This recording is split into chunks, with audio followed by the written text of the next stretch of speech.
Welcome to Mukta series. আজকে আমি তোমাদের জন্য যে ড্রামাটি নিয়ে এসেছি এটি একটি চাইনিজ ড্রামা। এর নাম অ্যালাইন্ড রেভারেন্স। এই ড্রামাটি 2025 সালে রিলিজ হয়েছে এবং মাই ড্রামা লিস্টে এর রেটিং রয়েছে 10-এ 8। এই ড্রামাটিতে একটি মেয়ে পুনর্জন্ম লাভ করে। এরপরেই সে প্রথমে আগের জন্মে যারা তার সঙ্গে অন্যায় করেছে তাদের শাস্তি দেয়।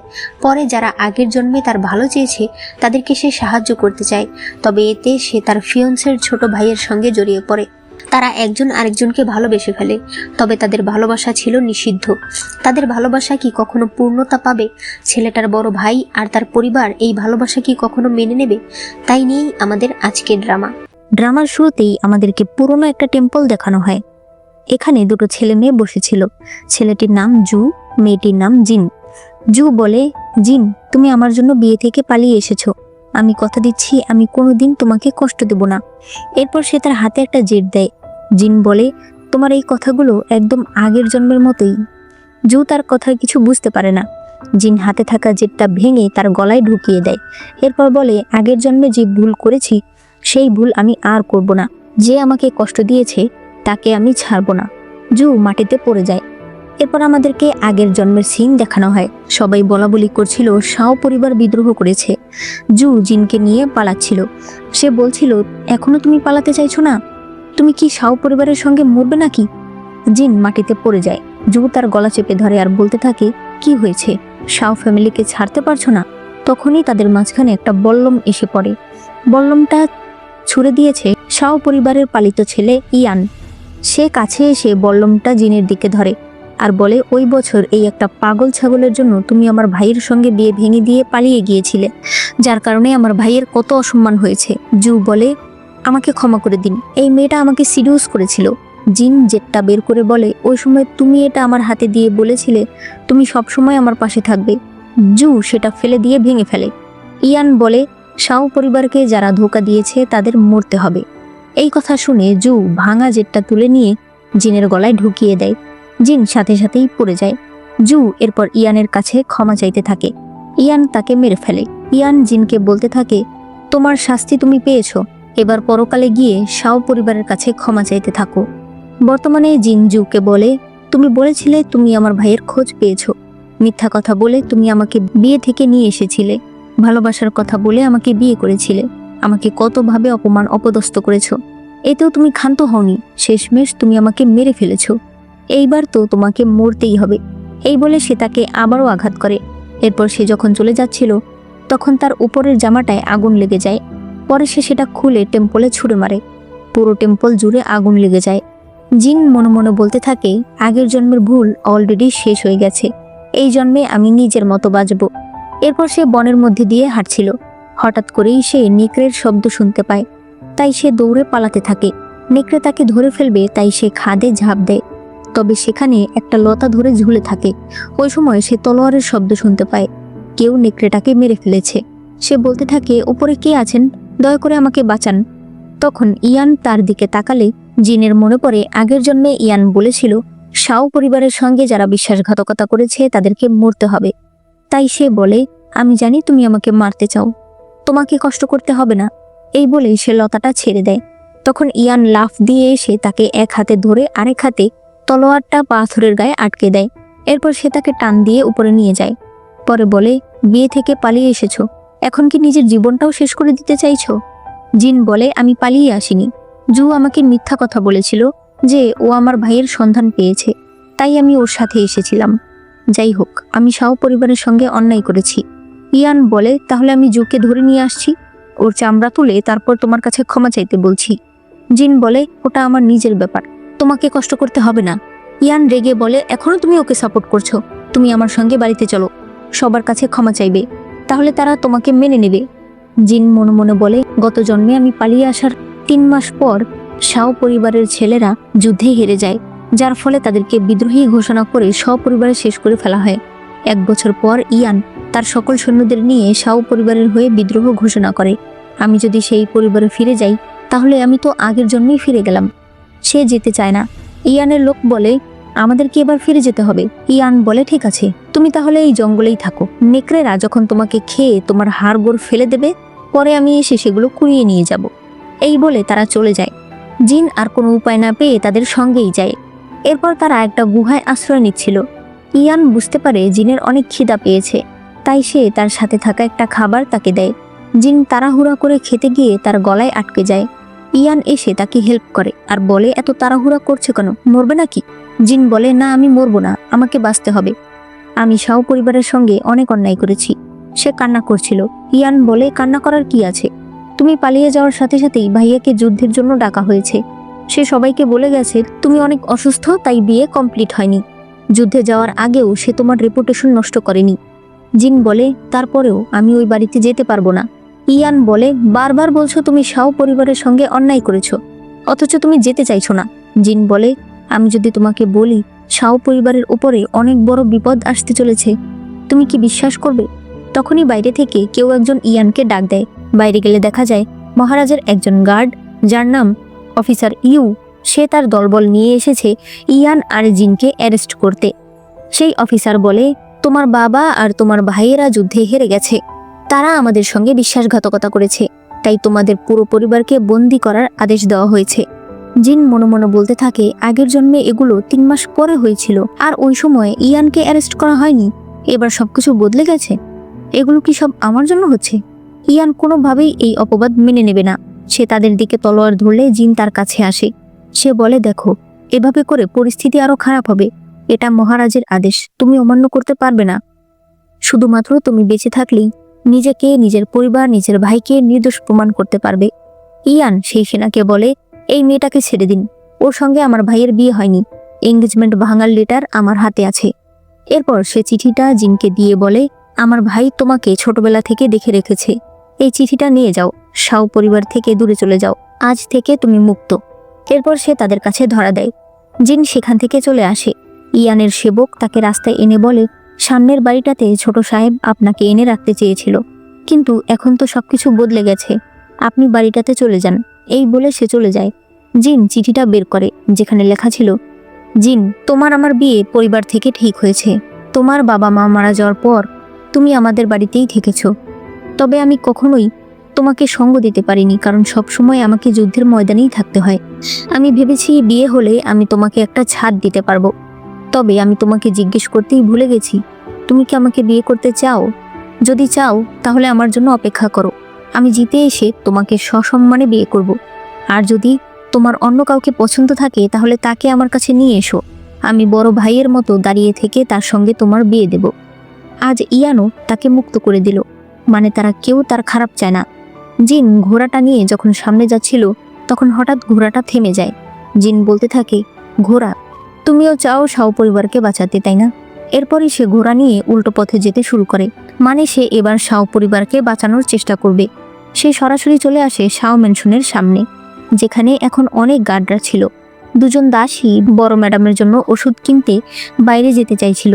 একজন গার্ড এক দাসীকে মেরে ফেলে, তাই অন্য দাসী বাধ্য হয়ে ভেতরে চলে যায়। আড়াল থেকে জিন এগুলো দেখে মনে মনে বলে, এই ফ্যামিলিকে বাঁচাতে হলে আগে আমার টাকার দরকার। আমার বাবা অনেক সম্পত্তি রেখে গিয়েছিল, সেগুলো আমার চাচা চাচির কাছে আছে, আমি তাদের কাছে চাইলে তারা অবশ্যই দেবে। এরপর সে বাড়িতে ফিরে আসে।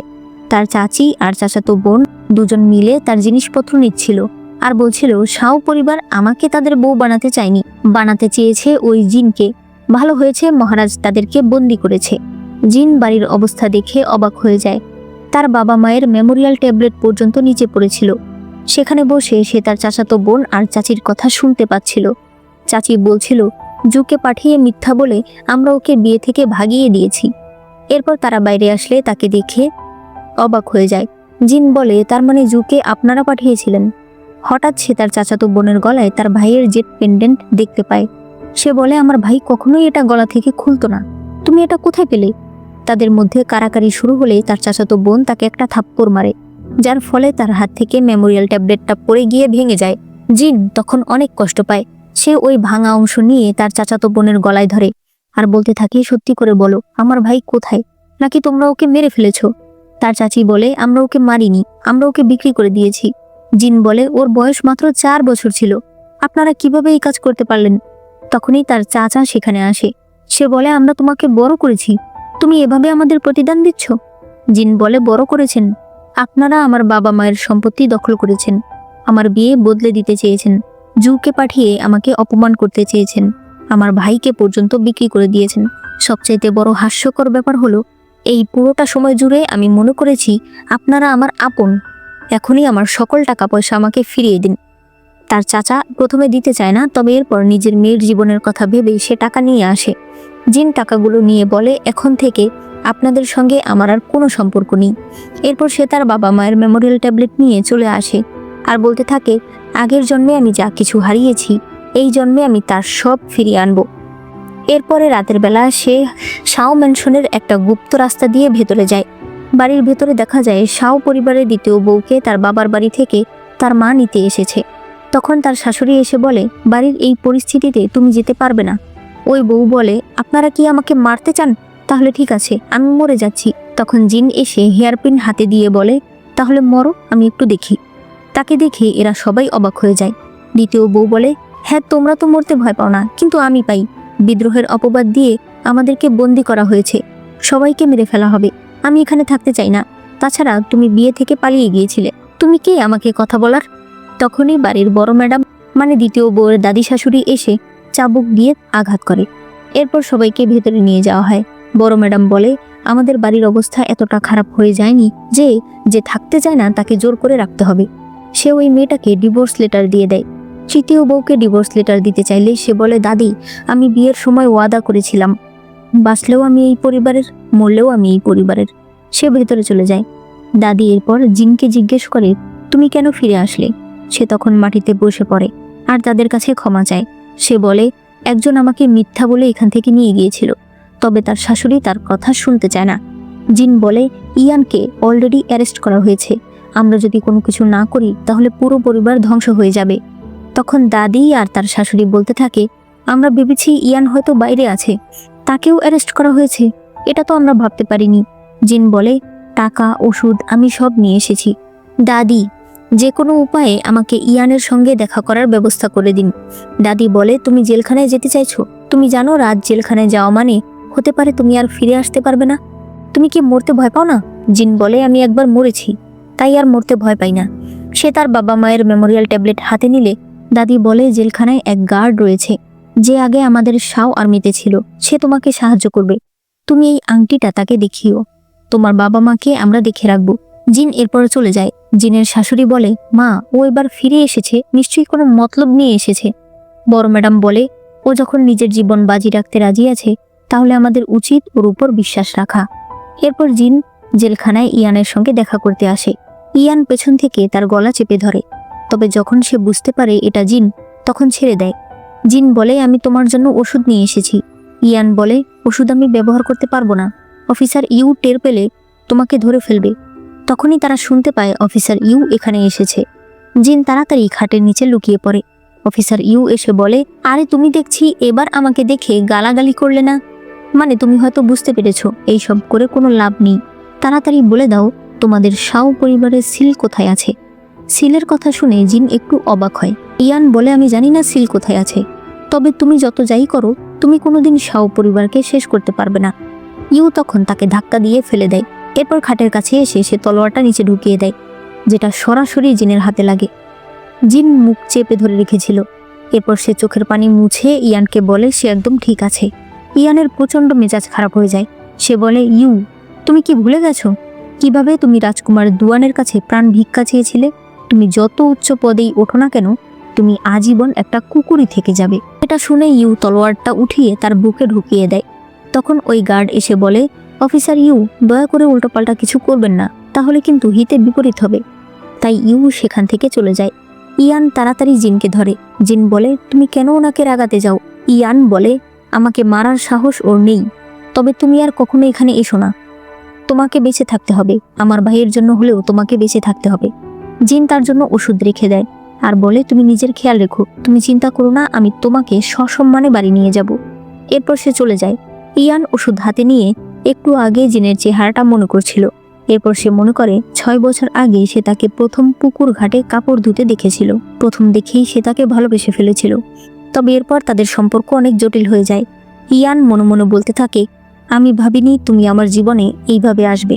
এরপর জিন জেলখানার ওই গার্ডকে তাকে সাহায্য করার জন্য টাকা দেয়। আমি তো ওনাকে সাহায্য করতে চাই, তবে আমার হাত পা বাঁধা, আমি যতটুকু পারবো ততটুকু সাহায্য করব, এজন্য আমি কিছু চাই না। জিন বলে, আমি শুনলাম ওরা ভেতরে রাজকুমার দুয়ানকে নিয়ে কথা বলছিল, আপনি কি এই বিষয়ে জানেন? গার্ড বলে, শুনেছি যখন মহারাজ অসুস্থ ছিল তখন রাজকুমার দুয়ান রাজধানীতে ফিরছিল। ওই সময় অফিসার ইউ সিটি গেটের একজন গার্ড ছিল এবং সে রাজকুমার দুয়ানকে ডাকাত মনে করেছিল। এরপর সে তাকে অনেক টর্চারও করেছিল। ওই সময় রাজকুমার দুয়ানের ছেলে সেন তার বাবাকে বাঁচাতে গিয়ে অনেক বেশি আহত হয়। পরে শাও পরিবার মহারাজের কাছে এই বিষয় জানালে মহারাজ পুরোটা জানতে পারে আর অফিসার ইউ বুঝতে পারে সে অনেক বড় ভুল করেছে। শাস্তি হিসেবে তাকে সিটি গেটে 100 বার মাথা নত করে ক্ষমা চাইতে বলা হয়। ওই রাগ তার এখনো রয়েছে, যেটা সে শাও পরিবারের উপর দিয়ে শেষ করতে চাইছে। মানুষ বলাবলি করে ওই সময় রাজকুমার দুয়ানকে মূলত শাও পরিবারই রাজধানীতে আনতে চেয়েছিল, যাতে সেই মহারাজ হতে পারে। তবে এরপর তাদের প্ল্যান নষ্ট হয়ে যায় আর আগের যুবরাজ সিংহাসনে বসে। এরপর থেকেই রাজকুমার দুয়ানের প্যালেস সাধারণ মানুষের জন্য একেবারে বন্ধ। ম্যাডাম, আপনি চিন্তা করবেন না, শুনেছি আপনি অসুস্থ ছিলেন, তাই জেনারেল আপনাকে বিয়ে করতে পারেনি। সে ফিরে এসে অবশ্যই আপনাকে বিয়ে করবে, আপনি মন খারাপ করবেন না। এরপর সে তার হাতের বাতিটা তাকে দিয়ে দেয়। জিন চলে আসার সময় ভাবছিল এরা সবাই তাকে কত সম্মান করে। এরপর সে আবার বড় ম্যাডামের কাছে আসে এবং ইয়ানের কথা বলে যে সে ভালো আছে। জিন বলে, আমি একবার রাজকুমার দুয়ানের ছেলে শ্যানের সঙ্গে কথা বলতে চাই। বড় ম্যাডাম বলে, তোমার মনে হয় আমরা সেই আশা করিনি? তবে এখন মহারাজ আমাদের বন্দি করে দিয়েছে, তাই সকল বড় বড় পরিবাররাই নিজেদের মুখ ঘুরিয়ে নিয়েছে যাতে তারাও কোনো বিপদে না পড়ে। জিন বলে, কিন্তু আমরা যদি চেষ্টা না করি তাহলে তো কোনো কিছুই হবে না। বড় ম্যাডাম তখন তাকে তাদের পরিবারের একটা হেয়ার পিন দিয়ে দেয়। সে বলে, এটা নিয়ে গেলে শ্যান অবশ্যই তোমার সঙ্গে কথা বলবে। তখন তার শাশুড়ি এসে বলে, মা, এত বড় একটা জিনিস আপনি ওকে দিয়ে দিচ্ছেন? বড় ম্যাডাম বলে, ও নিজের জীবনের ঝুঁকি নিয়ে ইয়ানের সঙ্গে দেখা করতে গিয়েছিল, আমাদের উচিত ওকে বিশ্বাস করা। এই বলে সে তার হাত দেখায় যেখানে ব্যান্ডেজ করা ছিল। এখন আমাদের সবচেয়ে বড় কাজ হলো ইয়ানকে সসম্মান বাড়িতে নিয়ে আসা। এরপর সে চলে যায়। তার শাশুড়ি বড় ম্যাডামকে বলে, মা, ওকে শ্যানের সঙ্গে দেখা করতে দেওয়া কি ঠিক হচ্ছে? বড় ম্যাডাম বলে, এখন আমাদের কাছে বাজি ধরা ছাড়া আর কোনো উপায় নেই। তুমি কি ভেবেছো প্রাইভেট সিল ছাড়া মহারাজ আমাদেরকে মেরে ফেলার আদেশ দিতে পারবে না? আমাদেরকে যারা শেষ করতে চায় তারা বড় বড় লোক, রাজ দরবারে তারা কথা বলে, তাই আমাদেরও উচ্চ পদের লোক প্রয়োজন। এতে এখন আমাদের শুধুমাত্র শ্যান সাহায্য করতে পারবে। এরপর জিন ছেলেদের পোশাক পরে শ্যানের সঙ্গে দেখা করতে যায়। তাকে দেখে তার মনে পড়ে আগের জন্মে ইয়ান যখন বিদ্রোহ করেছিল তখন এই শ্যান তার সাথে ছিল, অর্থাৎ শ্যান সবসময় শাও পরিবারের সঙ্গে আছে। তাই এখন শাও পরিবারকে সাহায্য করতে পারবে একমাত্র সে। তবে এরপর সে আর শ্যানকে দেখতে পায় না। পেছন থেকে শ্যান এসে তাকে ধরে আর বলে, মেয়ে হয়ে ছেলে সেজে আমার সঙ্গে দেখা করতে এসেছো, কি দরকারে? সে তার মাথার টুপিটা খুলে ফেলে। জিন বলে, আমি শাও ইউংশির স্ত্রী জিন। এরপর সে ওই হেয়ার পিনটা তাকে দেখায়। শ্যান বলে, ও তুমি সেই মেয়ে যে কিনা বিয়ে থেকে পালিয়ে গিয়েছিলে। এখন শাও পরিবারের খারাপ সময় এসেছো তাদের বউয়ের পরিচয়ে, তুমি আসলে কি চাইছো? জিন বলে, আমি শুনেছি আমার স্বামী আর আমার ষষ্ঠ দেওরের সঙ্গে আপনার বন্ধুত্বের সম্পর্ক ছিল। এখন আমার ষষ্ঠ দেওর জেলখানায় বন্দি আছে, তাই আমি আপনার কাছে সাহায্য চাইতে এসেছি। শ্যান বলে, আমি যদি এখন তোমাদের পরে শাও পরিবারের আর্মিকে, মহারাজও আমাদের আর্মিকেই ভয় পায়। আজ যদি আপনি শাও পরিবারকে সাহায্য করেন, ভবিষ্যতে শাও পরিবার আপনাকে সাহায্য করবে, আর যদি না করেন তাহলে আপনাদের দিন কিন্তু ঘনিয়ে এসেছে। শ্যান তখন তার গলা চেপে ধরে। সে বলে, বলো তুমি আসলে কি জানো? জিন বলে, রাজ্যের মন্ত্রীরা এক এক করে পাওয়ারফুল ফ্যামিলিগুলোকে শেষ করে ফেলবে। আজ আমরা শেষ হলে কাল আপনি শেষ হবেন, তাই আজ আপনি আমাদের সাহায্য করুন। শ্যান তাকে ছেড়ে দেয় আর বলে যে সে তাকে সাহায্য করবে। এরপর দেখা যায় বড় ম্যাডাম চাবুক নিয়ে প্র্যাকটিস করছিল।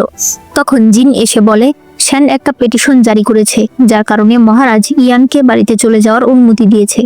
তবে এই কেস ইনভেস্টিগেশন হতে থাকবে। এরপর ইয়ান বাড়িতে ফিরে আসে। সে বলতে থাকে, আমার জন্য আপনারা অনেক চিন্তা করেছেন, তাই আমাকে ক্ষমা করে দেবেন। এরা তাকে ওঠায়। বাড়ির ছোট একটা মেয়ে জিনকে বলে, ভাবি আমাদের জন্য অনেক কিছু করেছে, বড় হয়ে আমি ভাবির মতোই হতে চাই। ইয়ান বলে, হ্যাঁ সত্যি, এবার ভাবি না থাকলে আমাদের ফ্যামিলি আসলেই অনেক মুশকিলে পড়ে যেত। জিনের শাশুড়ি বলে, এবার তুমি মেমোরিয়াল ট্যাবলেটের সামনে প্রার্থনা করো। জিন এরপর সবার সামনে প্রার্থনা করে আর বলে যে এখন থেকে সে এই পরিবারের সঙ্গেই থাকবে, মানে তাকে সবাই মেনে নিয়েছে। এরপর সে কিছু পরিষ্কার জামা কাপড় নিয়ে ইয়ানের ঘরে আসে। ইয়ান কাপড়গুলো বাইরে রাখতে বলে। তবে তখনই তার হাত থেকে ওষুধ পড়ে যায় আর সে নিচে ঝুঁকতে গিয়ে অনেকখানি ব্যথা পেয়ে যায়। জিন তখন ভেতরে আসে, সে তার আঘাতে ওষুধ লাগিয়ে দিতে চায়, তবে ইয়ান বলে যে আমি একাই পারবো। জিন রাগ করে বলে ঠিক আছে, আমি তাহলে মা আর দাদিকে গিয়ে বলছি, তারাই এসে ওষুধ লাগিয়ে দেবে। ইয়ান তখন তাকেই ওষুধ লাগাতে বলে। এরপর সে যখন ওষুধ লাগাচ্ছিল তখন বলছিল, তুমি আঘাত নিয়ে চুপ করে বসে থাকবে না, নিজেকে এত স্ট্রং দেখাতে হবে না। ইয়ানের মনে পড়ে জিন কিভাবে জেলখানায় চোখের পানি মুছেছিল। সে বলে, তুমিও তো আঘাত নিয়ে নিজেকে স্ট্রং বানাতে থাকো। জিন বলে, আমার পরিস্থিতি আলাদা, আমার বাবা মা নেই, ছোটবেলা থেকেই আমি অনেক কষ্ট করে বড় হয়েছি, তাই এখন কষ্ট আর কষ্ট মনে হয় না। ইয়ান বলে, ভাইয়া ফিরে আসলে আমি আর ভাইয়া মিলে এখন থেকে তোমাকে প্রোটেকশন দেব, তোমাকে আর কষ্ট পেতে হবে না। জিন বলে, তোমরা আমার সঙ্গে এত ভালো ব্যবহার করো না, আমি এসবের যোগ্য না। এরপর সে যখন চলে যেতে চায় তখন ইয়ান ডাক দিয়ে বলে, তুমি কেন নিজেকে ছোট করো, তুমি আমার দেখা সব থেকে ভালো মানুষ। জিন এরপর চলে আসে। পরদিন ইয়ানের সেবক এসে বড় ম্যাডাম আর জিনের শাশুড়িকে বলে, জেনারেলরা আর বেঁচে নেই। এটা শুনে তারা ভীষণ ভেঙে পড়ে। এরপর দেখা যায় ইয়ান তার বাবা এবং বাকি ভাইদের বডি নিয়ে ফিরে এসেছে। তারা সবাই অনেক কান্না করছিল। ওই সময় অফিসার ইউ বলে যে সে মহারাজের আদেশনামা নিয়ে এসেছে। শাও পরিবারের জেনারেলরা নিজেদেরকে নির্দোষ প্রমাণ করতে আত্মহত্যার নাটক করেছে, তাই মহারাজ সবার সামনে কফিন খোলার আদেশ দিয়েছে। ইয়ান তাকে বাধা দিতে চাইলে অফিসার ইউ তার হাতে একটা আঘাত করে। এরপর তারা গিয়ে কফিন খোলে এবং দেখা যায় সেখানে বডি রয়েছে। বড় ম্যাডাম প্রচণ্ড রেগে যায় আর চাবুক দিয়ে তার পায়ে আঘাত করে। এতে তার কাছ থেকে একটা সিক্রেট চিঠি পড়ে যায়। ইয়ান সেটা তুলে নেয় আর বুঝতে পারে এটা মহারাজের আদেশ নয়, বরং কোনো মন্ত্রীর সিক্রেট চিঠি। ইয়ান ওইখানেই তাকে মেরে ফেলতে চায়। তখন জিন বলে, তুমি এভাবে ওকে মেরে ফেললে তোমাকে আবার জেলে নিয়ে যাওয়া হবে, তাই তুমি নিজেকে শান্ত করো। ইয়ান এরপরে মহারাজের কাছে নালিশ জানাতে রাজ্যের সবচেয়ে বড় ঢোল বাজাতে শুরু করে। এর ফলে তার কাটা হাত থেকে আরও রক্ত পড়ছিল। তখন জিন এসে তার হাত ধরে। সে বলে, আমিও তোমার সঙ্গে আছি। ইয়ান বলে, তুমি জানো একবার আমরা ড্রাম বাজাতে শুরু করলে যতক্ষণ পর্যন্ত মহারাজ আমাদেরকে না ডাকবে একটানা বাজিয়ে যেতে হবে, তুমি কি পারবে? ইয়ান বলে, অবশ্যই পারবো। এরপরে তারা দুজন মিলে ড্রাম বাজাতে শুরু করে আর শাও পরিবারের নির্দোষ হওয়ার কথা মহারাজকে চিৎকার করে বলতে থাকে। পরে মহারাজ ইয়ানকে ভেতরে ডাকে, তবে মহারাজ তার কথা শোনে না। সে ইয়ানকে শাস্তি দিতে বলে। ইয়ানকে যখন শাস্তি দেওয়া হচ্ছিল তখন সে বলছিল, আমাদের শাও পরিবার যদি অন্যায় করে থাকে তাহলে সবার আগে আমি মরতে রাজি আছি, কিন্তু আমাদের শাও পরিবার যদি কোনো অন্যায় না করে থাকে তাহলে ওই অন্যায়ের প্রতিবাদ আমি করবই। কখনোই আমি আমার পরিবারের উপর মিথ্যা আরোপ লাগতে দেব না। একজন মন্ত্রী বলে, মহারাজ জেনারেলরা এত বছর উচিত। আরেকজন মন্ত্রী বলে, মাঝি অফিসার ইউ অন্যায় করেছে, তার মৃত্যুদণ্ড প্রাপ্য। কিন্তু মহারাজ, শাও পরিবারকে যদি আপনি এত মাথায় তোলেন তাহলে বাকি উঁচু বংশের পরিবাররাও আরও পেয়ে বসবে, তাই আপনার নিজে এই কেস ইনভেস্টিগেট করা ঠিক হবে না। এরপর দেখা যায় ইয়ান বাড়িতে চলে এসেছে। সবার মেমোরিয়াল ট্যাবলেটের সামনে সে আগুন জ্বালাতে থাকে। জিন সেখানে এসে শুনতে পায় ইয়ান বলছে, তোমরা সবাই চলে গেলে, আমাকেও নিয়ে যেতে, আমাকে কেন রেখে গেলে? আমি একা এখানে কি করব? সে প্রচণ্ড ভেঙে পড়ে। জিনের কাছে তাকে সান্ত্বনা দেওয়ার মতো কোনো কথাই ছিল না, তাই সে তার কাছে যায় না। পরদিন সকালে মহারাজের আদেশনামা আসে। ইউনুক বলে, অফিসার ইউকে মৃত্যুদণ্ড দেওয়া হয়েছে, আপনাদের পরিবারের উপর থেকে সকল আরোপ নিয়ে নেওয়া হয়েছে। ইয়ান প্রচণ্ড রেগে যায়। সে বলে, এসবের পিছনে কে আছে? একা অফিসার ইউর পক্ষে সম্ভব না আমাদের এত বড় অপবাদ দেয়া। যুদ্ধের ময়দানে আমার বাবা আর সবাইকে মেরে ফেলা, কেন এত তাড়াহুড়া করে কেস ক্লোজ করে দেওয়া হলো? তার দাদি তাকে শান্ত হতে বলে। ইউনুক চলে গেলে জিন বলে, আমি জানি তুমি এই অন্যায় মেনে নিতে পারছো না, তবে আমরা তাড়াহুড়া করতে পারি না, সত্যি অবশ্যই সামনে আসবে। তখনই তাদের তৃতীয় বউ মাথা ঘুরে পড়ে যায়। ডাক্তার দেখে বলে সে প্রেগনেন্ট, তবে তার শরীরের কন্ডিশন ভালো না, হয়তো ডিভাইন ফিজিশিয়ান আসলে তাকে সুস্থ করতে পারে। জিনের তখন কিছু একটা মনে পড়ে। এরপর আমাদেরকে ডিভাইন ফিজিশিয়ানকে দেখানো হয়। সে একটা ছেলে চিকিৎসা করছিল যে কিনা অজ্ঞান ছিল। এই ডাক্তারের নাম মিন। সে বলে, দেখো তুমি যদি এখনো না ওঠো তাহলে কিন্তু আমি আর তোমার চিকিৎসা করব না। তখনই বাইরে থেকে জিন তাকে ডাকতে থাকলে সে জিনের কাছে যায় আর জিনকে ধরে ফেলে। ওই সময় ইয়ানও জিনকে ফলো করতে করতে এখানে চলে এসেছে। সে ডাক্তারকে দেখে বলে, তুমি আবার কেমন ডাক্তার? এই ডাক্তার আসলে মেয়ে, তবে সে ছেলে সেজেই থাকতো। জিন বলে, আমাদের বাড়ির বউ অসুস্থ, দয়া করে আপনি আমাদের সঙ্গে চলুন। তারা যখন চলে যায় তখন দেখা যায় ভেতরে থাকা সেই ছেলেটার হাত নড়ছে, অর্থাৎ হয়তো সে উঠে পড়বে। এরপরে মিন তৃতীয় বউয়ের চিকিৎসা করে আর বলে যে সে এখন ভালো আছে। জিন তার জামায় একটু রক্ত দেখতে পেয়ে বলে, আপনার জামাটা ময়লা হয়ে গেছে, আমার সঙ্গে চলুন, আমি আপনাকে নতুন পোশাক দিচ্ছি আর এটা ধুয়ে পরিষ্কার করে দিচ্ছি। ইয়ান বলে, তুমি আমার সঙ্গে আসো। ও একটা মেয়ে, ও ছেলেদের পোশাক কোথায় পাবে? এরপর সে তাকে নিজের ঘরে নিয়ে যায়। মিন বলে, তুমি এখনো এখানে বসে আছো? আমার কাপড় চেঞ্জ করা দেখতে চাও নাকি?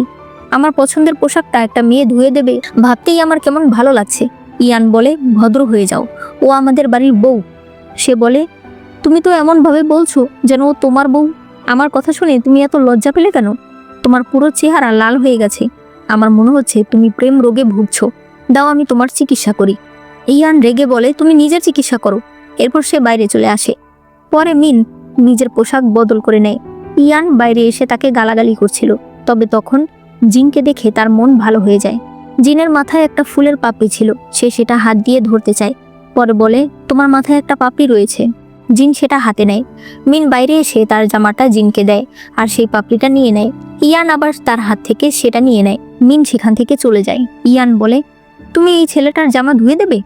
জিন মনে করে তার সঙ্গে মিনের ধাক্কা লেগেছে এবং সে বুঝতে পারে মিন আসলে একটা মেয়ে।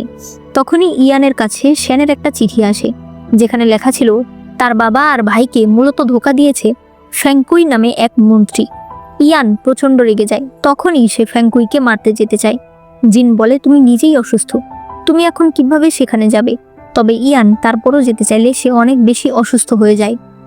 এরপরে মিন ইয়ানকে দেখে বলতে থাকে, ওর অবস্থা অনেক খারাপ, আমি ওর চিকিৎসা করতে পারবো, কিন্তু এতে অনেক যন্ত্রণা হবে, খেয়াল রাখতে হবে যেন ও জিহ্বায় কামড় না দেয়। ইয়ান তাই মুখে একটা কাপড় নেয়, তবে এই যন্ত্রণা সে সহ্য করতে পারে না, তার মুখ থেকে কাপড় পড়ে যায়। তখন জিন নিজের হাত তার মুখে বাড়িয়ে দেয়। চিকিৎসা শেষ হলে সে অজ্ঞান হয়ে যায়। মিন বলে, শরীরে এত আঘাত নিয়ে ও এমনভাবে চলে যেন ওর কিছুই হয়নি। জিন মনে মনে বলতে থাকে, ইয়ান, আমি সবসময় মনে করতাম তুমি অনেক কঠিন হৃদয়ের মানুষ, কিন্তু এখন বুঝতে পারছি তুমিও অনেক ভালো মানুষ। গত জন্মে তোমার চোখের সামনেই আমি মারা গিয়েছিলাম, কিন্তু এই জন্মে আমি সবসময় তোমার পাশে থাকবো, তোমাকে দেখে রাখবো। এরপর সে তার পাশেই ঘুমিয়ে পড়ে। একটু পর ইয়ানের জ্ঞান ফেরে। তখন সে জিনকে তার পাশে দেখতে পায়। সে মনে মনে বলে, তুমি জানো না, আমি প্রথম তোমাকে দেখেছি পুকুর ঘাটে। ভাইয়া যখনই তোমার কথা বলতো তখনই তার চোখ মুখ ঝলমল করত। যখন প্রথমবার আমি তোমাকে দেখেছিলাম তখন বুঝতে পারি ভাইয়া কেন তোমার নাম নিলে এত খুশি হতো। এরপর সে একটু উঠলে জিনের হাতে কামড়ের আঘাত দেখতে পায়। সে মনে মনে বলে, তুমি যদি আমার ভাইয়ের ফিয়ন্সে না হতে তাহলে কত ভালো হতো। তখনই বড় ম্যাডাম আসলে জিনের ঘুম ভেঙে যায়। ইয়ান বলে, শ্যান খবর পাঠিয়েছে, আমার বাবা আর ভাইদের ধোকা দিয়েছে ফ্যাংকুই, আমি এখনই ওকে শেষ করতে যাচ্ছি। জিন বলে, যে এত বড় একটা কাজ করেছে তাকে শায়েস্তা করা এত সহজ হবে না। বড় ম্যাডাম বলে, আমি নিজে যাচ্ছি মহারাজের কাছে, আমি এর বিচার চাই। এরপর সে মহারাজের কাছে একটা পেটিশন পাঠায়। মহারাজ সেটা পড়ে বড় ম্যাডামের জন্য কতগুলো উপহার মানে গয়নাগাটি পাঠিয়ে দেয়। বড় ম্যাডাম বলে, আমরা এগুলো চেয়েছি, আমরা সত্যি জানতে চেয়েছি। ইউনুক বলে, বড় ম্যাডাম, আপনার বয়স হয়েছে, আপনি শান্তিতে থাকার চেষ্টা করুন, মহারাজকে আর বিরক্ত করবেন না। বড় ম্যাডাম ভেঙে পড়লে তাকে ঘরে নিয়ে যাওয়া হয়। ইয়াং বলে, আমি একাই যাব ওই শয়তানকে ধরতে। জিন আবারও বলে, ওকে ধরা এত সহজ হবে না, আমাদেরকে প্রপার প্ল্যানিং করতে হবে। তখনই একজন দাসী এসে বলে, জিনের বাবার বাড়ির লোকেরা এসেছে। জিনের চাচি বাড়ি দেখে বলতে থাকে, এত সুন্দর বাড়ি, তোকে এখানে বিয়ে দিতে পারলেই হলো। তখনই জিন সেখানে আসে। সে বলে, আমি তো বলেছি আপনাদের সঙ্গে আমার কোনো সম্পর্ক নেই। তার চাচি বলে, আমরা এখানে তোমার কাছে ক্ষমা চাইতে এসেছি। জিন বলে, তাহলে ভালো করে ক্ষমা চান, আমি শুনছি। তার চাচি বলে, এই তো বললাম, আর কি বলবো, দেখো শাও পরিবারের অবস্থা এখন ভালো না। ইয়ান যদি একটা আজেবাজে মেয়েকে বিয়ে করে তাহলে সেটা আরো খারাপ হবে। তার চেয়ে বরং, জিন বলে, তার চেয়ে বরং আমার চাচাতো বোন শিকে ইয়ানের সঙ্গে বিয়ে দিই, যাতে আপনারা মা মেয়ে মিলে এই পরিবার ধ্বংস করতে পারেন আর আমাকেও এই বাড়ি থেকে বের করতে পারেন, তাই তো? এই প্রস্তাবে আমি রাজি না। শি বলে, রাজি না? তোমার কি এটার কথা মনে আছে? তখন আমাদেরকে দেখানো হয় এক সেবক জিনের চাচিকে বলছে জুকে গলায় আঘাত করে মারা হয়েছে, সেখানে এগুলো পাওয়া গেছে। জিন বলে, না, আমি ভুলিনি, আমি ওকে মেরেছি। এখন তুমি আবার আমার কাছে এসেছো, তুমিও কি মরবে নাকি? জিন তাদেরকে এখান থেকে চলে যেতে বলে।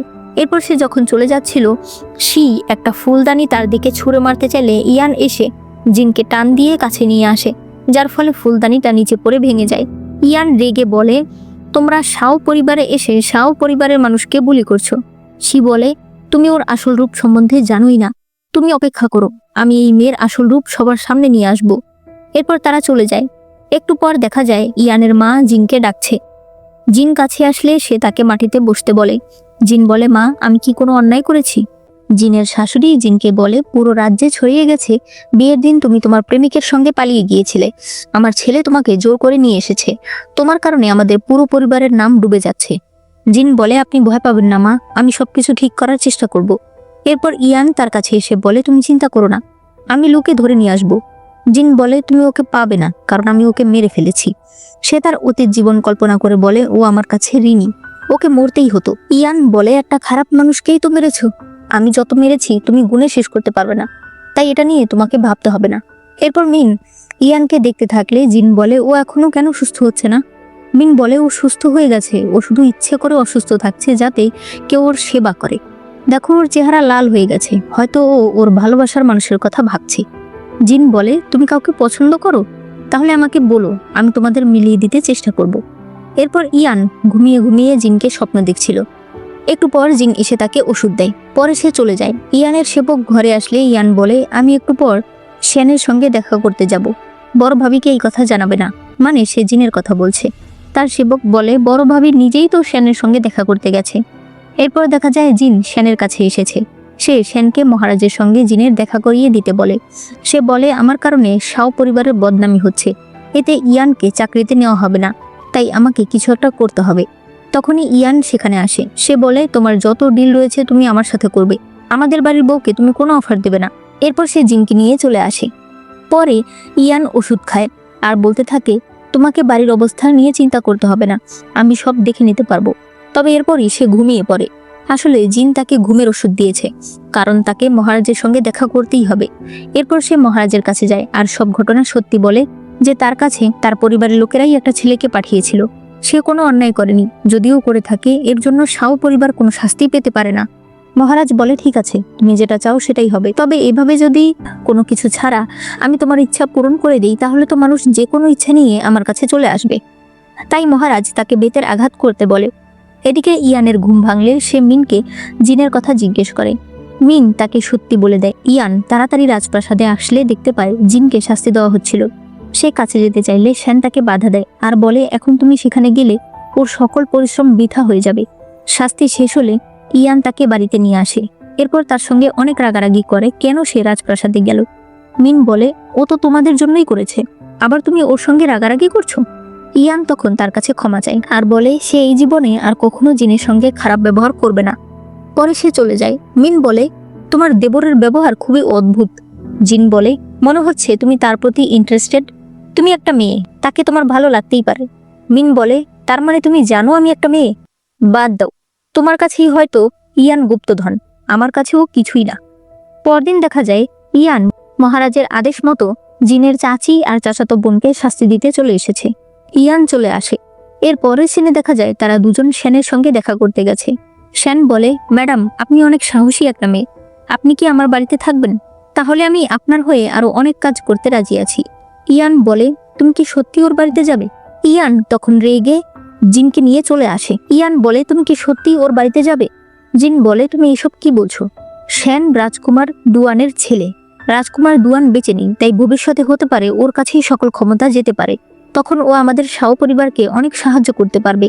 এরপর শাও জিনকে ক্যান্ডি কিনে দেয়। হঠাৎ করে ইয়ান এক লোককে দেখে চমকে যায়। সে এরপর তাকে ফলো করতে থাকে। তখন সামনে থেকে মিন এসে তাকে বাধা দেয়।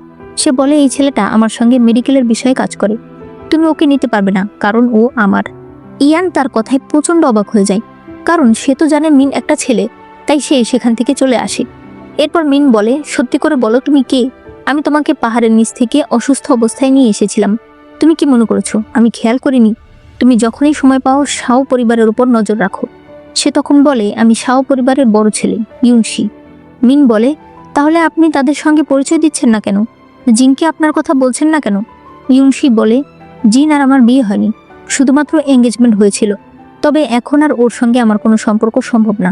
মিন বলে, আপনি চিন্তা করবেন না, আমি আপনাকে সুস্থ করেই ছাড়ব। ইউনশি বলে, আপু আপনি যথেষ্ট করেছেন, আপনাকে বেশি কষ্ট করতে হবে না। মিন বলে, আপনি জানেন আমি মেয়ে? আপনি কি করে জানেন? আপনি আমাকে পোশাক বদল করতে দেখেছেন নাকি গোসল করতে দেখেছেন? ইউনশি এর কোনো উত্তর দেয় না। এরপর ইউনশির কাছে তার সেবক এসে বলে ফ্যাংকুই দক্ষিণের ভাঙা টেম্পলে রয়েছে। ইয়ান সেখানে গেলে দেখতে পায় তার অবস্থা খুবই খারাপ। সে বলতে থাকে, আমাকে আমার স্ত্রী আর সন্তানদের নিয়ে ভয় দেখানো হয়েছিল, তাই আমি আপনার বাবা আর ভাইদের নামে মিথ্যা বয়ান দিয়েছি। এরপর সে মারা যায়। তখনই কেউ একজন ইয়ানের উপর অ্যাটাক করলে ইয়ান তার সঙ্গে ফাইট করে। ওই সময় তারা ইয়ানের উপর বিষ ছিটিয়ে দেয়, যার ফলে ইয়ান পড়ে যেতে থাকলে ইউনশি এসে এদেরকে মেরে ফেলে আর ইয়ানকে বিষের ওষুধ দেয়। ইয়ান তার মুখোশ খুলে ফেলে। তখন সে ভীষণ অবাক হয়ে যায়। সে বলে, ভাইয়া তুমি বেঁচে আছো, তাহলে বাড়িতে কেন যাচ্ছ না? ইউনশি বলে, আমি কোনোভাবে যুদ্ধ থেকে বেঁচে গিয়েছিলাম, সবার কাছে আমি মৃত মানুষ, তাই আমি বাড়িতে যেতে পারবো না। তুমি বাড়ি চলে যাও, নয়তো বাড়ির লোকেরা তোমার জন্য চিন্তা করবে। ইউনশি বলে, তাকেও জানিও না। এরপর সে চলে যায়। ইয়ান বাড়িতে আসার পর অনেক বেশি অসুস্থ হয়ে যায়। জিন যখন তার পাশে বসেছিল তখন সে বলতে থাকে, ভাইয়া তুমি জিনকে নিও না, জিন তুমি যেও না। এরপর পরদিন সকাল হলে ইয়ানের সেবক বলে, আপনি ভালো আছেন? কাল সারা রাত আপনি বড় ভাবির নাম নিয়ে ডেকেছেন। এটা শুনে ইয়ান ভীষণ লজ্জা পেয়ে যায়। তখন সামনে থেকে জিন এসে বলে, আমরা সবাই টেম্পলে যাচ্ছি, তুমি রেডি হয়ে যাও। ইয়ান লজ্জা পেয়ে তাড়াতাড়ি ভেতরে চলে যায়। এরপর জিন ক্যান্ডি খাচ্ছিল আর ইয়ানের কথা মনে করছিল। তখন তার শাশুড়ি ভেতরে আসে আর তাকে একটা ব্রেসলেট দিয়ে বলে, এটা ইউনশি কিনেছিল তার স্ত্রীকে পরাবে বলে, তুমি এটা পরে রাখো, ইউনশির আত্মা খুশি হবে। শাশুড়ি চলে গেলে জিন তার হাতে ইয়ানের কামড়ের দাগ দেখতে পায়। তার তখন ভীষণ খারাপ লাগতে থাকে, কারণ সে বুঝতে পারছে না তার কি করা উচিত। এরপর ইয়ান যখন টেম্পলের ভেতরে ঢুকছিল তখন সে কাউকে ফলো করতে দেখে। একটু পর সে সেই লোককে ধরলে লোকটি তার হাতে আঘাত করে পালিয়ে যায়। তখন জিন সেখানে আসে। সে ইয়ানের হাতে আঘাত দেখলে ইয়ান বলে, এমনিই কেটে গেছে, চিন্তা করার কিছু নেই। তখনই উপর থেকে তাদের গায়ে একটা লাল ফিতা পড়ে। সেখানে লেখা ছিল ভাগ্যবান জুটি। সেটা বাতাসে উড়ে যেতে চাইলে এরা দুজন আবার সেটা ধরে ফেলে। ওই সময় জিনের চাচাতো বোন শি সেখানে আসে। সে ইয়ানের সঙ্গে কথা বলতে চাইলে জিন বলে, ইয়ান চলো আমরা ভেতরে যাব। শি বলে, তুমি কেন ওকে ডাকছো? তুমি ওর ভাবি, ওর স্ত্রী নও। জিন এরপর ভেতরে চলে যায়। ইয়ান শিকে বাইরে নিয়ে আসে। এরপর বলে, আর কখনো যেন আমি তোমাকে আমার আশেপাশে না দেখি, এই জীবনে কখনোই আমি তোমাকে বিয়ে করব না। সে ভেতরে চলে যায়। আড়াল থেকে এক লোক তাকে দেখছিল। এই লোক হলো রাজকুমার ইউ, মানে রাজার 3 নম্বর ভাইয়ের একজন লোক। সে রাজকুমার ইউ এর সঙ্গে শিয়ের কথা বলে। রাজকুমার ইউ বলে, শাও পরিবারকে শেষ করতে হলে এই মেয়েটা আমাদের কাজে লাগতে পারে। এরপর জিন একটা বাতি পানিতে ভাসিয়ে দেয়। তখন ইয়ান সেখানে আসে। ইয়ান বলে, আমি বুঝতে পেরেছি, তুমি আমার ভাবি, আমি তোমাকে দেখে রাখতে পারবো, রক্ষা করতে পারবো, সম্মান করতে পারবো, তবে আমি তোমাকে, এটা বলে সে থেমে যায়। পরে মনে মনে বলে, আমি তোমাকে ভালোবাসতে পারবো না। জিন নিজেকে শান্ত করে বলে, আমি শুনেছি এই বাতি যত দূরে যায় ততই মনের ইচ্ছা পূরণ হয়। তবে এরপরই বাতিটা ডুবে যায় আর তারা বুঝতে পারে তাদের মনের ইচ্ছা পূরণ হবে না। দূর থেকে ইউনশি আর মিন এগুলো দেখছিল। মিন বলে, আপনার খারাপ লাগছে না? ইউনশি বলে, আমি চাই ওরা ভালো থাকুক, এমনিতেও আমার দিন ঘনিয়ে এসেছে, আমি ওর স্বপ্নে দেখতে পারি না।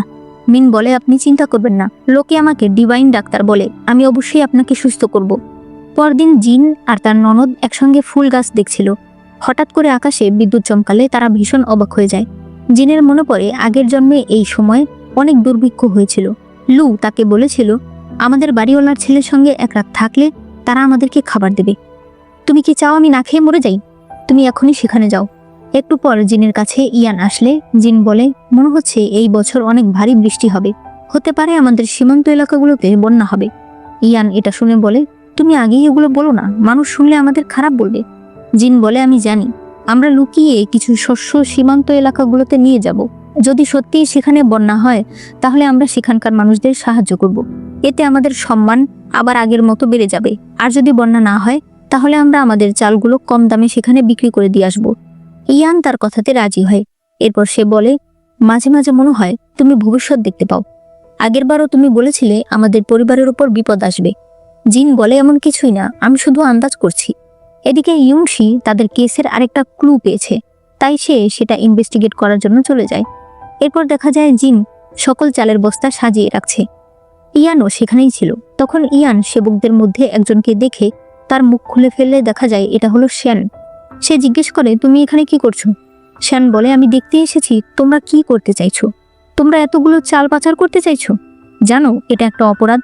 জিন বলে, পাচার করছি না, আমরা শুধু অন্য শহরে নিয়ে যাচ্ছি, কারণ আমার মনে হচ্ছে সেখানে বন্যা হবে। শ্যান বলে, তার মানে আপনি এই কাজ করছেন যাতে কোর্টে শাও পরিবারের নাম বেড়ে যায় আর ইয়ান রিলিফ ও খাদ্যমন্ত্রী হিসেবে নাম লেখাতে পারে। এই কথা শুনে ইয়ান ভীষণ অবাক হয়ে যায় যে জিন আসলে তার জন্য সবকিছু করছে। জিন বলে, আমি অন্যায় কি করেছি? আমি মানুষকে সাহায্য করব, বিনিময়ে আমি তার ক্রেডিট নেব, সেটাও কি নিতে পারবো না? শ্যান এরপর চলে যায়।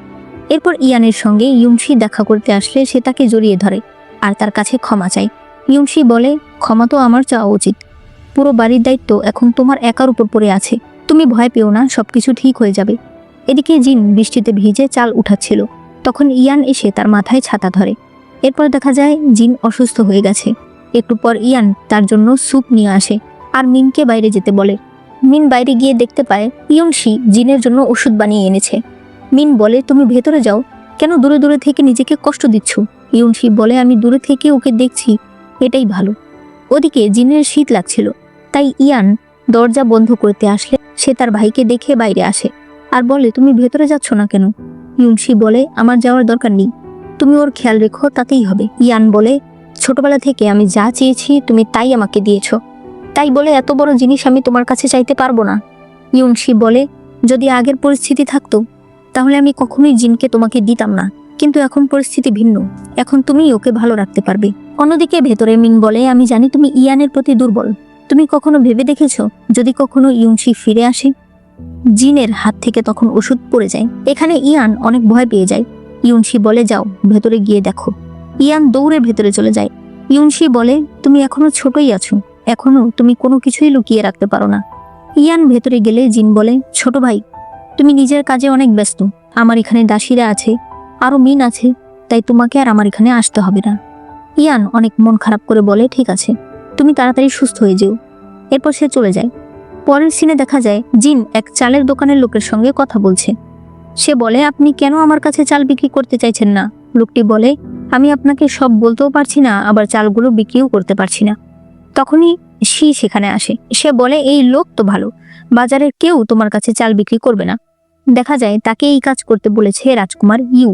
সে জিনকে মারতে চাইলে ইয়াং সেখানে চলে আসে। শি বলে, এজন্যই তো বলি কেন ইয়ান আমাকে পছন্দ করে না।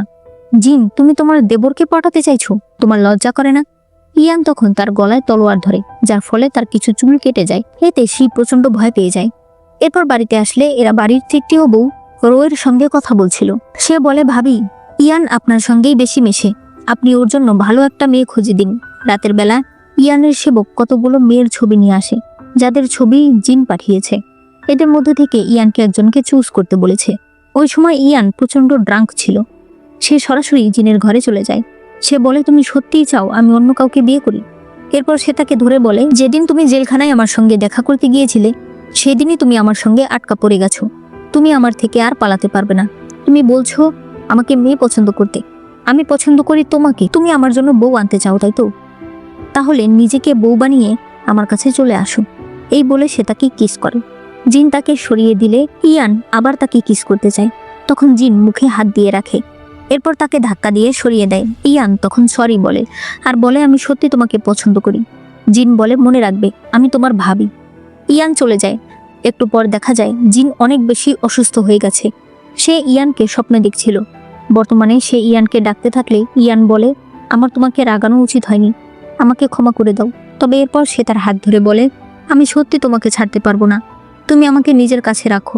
তখনই ইয়ানের দাদি আসে। সে জিনের হাতে আঘাত দেখে বলে, এগুলো কি শি করেছে? তুমি কোথায় ছিলে? ইয়ান বলে, শি করেনি, আমি করেছি। তার দাদি বলে, তুমি তোমার ভাবিকে আঘাত দিয়েছো? তোমাকে কি আমি এই শিক্ষা দিয়েছি? বাইরে গিয়ে হাঁটু গেড়ে বসে থাকো। এখানে সিন কাট হয়ে যায়। এরপর কয়েকদিন পরে সিন দেখানো হয়।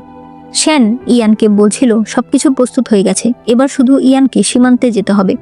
তখন জিন সেখানে আসে আর সে কতখানি রেশন স্টক করেছে এই সবকিছু রিপোর্ট দেয়। শ্যান এগুলো দেখে বলে, আপনি তো অনেক ভালো কাজ করেন, আমার বাড়িতে একটা মহিলা মানুষের দরকার, আপনি আমার কাছে চলে আসুন। ইয়ান বলে, তুমি জানো তুমি কি বলছো? শ্যান বলে, দেখো জিন ম্যাডাম একদম অল্প বয়সী একটা মেয়ে, সে সারাটা জীবন একটা মেমোরিয়াল ট্যাবলেটের সঙ্গে কেন কাটাবে বলো? জিন বলে, আপনি আর কখনো এই ধরনের কথা বলবেন না, আমি ইউনশির স্ত্রী। এরপর ইয়ান সীমান্তে চলে যাচ্ছিল। সবাই তাকে বিদায় জানাচ্ছিল, শুধুমাত্র জিন ছিল না। একটু পর জিন সেখানে আসে আর তাকে ডাক দিলে ইয়ান ঘোড়া থেকে নেমে তার কাছে আসে। সে বলে, আমি ভেবেছিলাম তুমি আসবে না।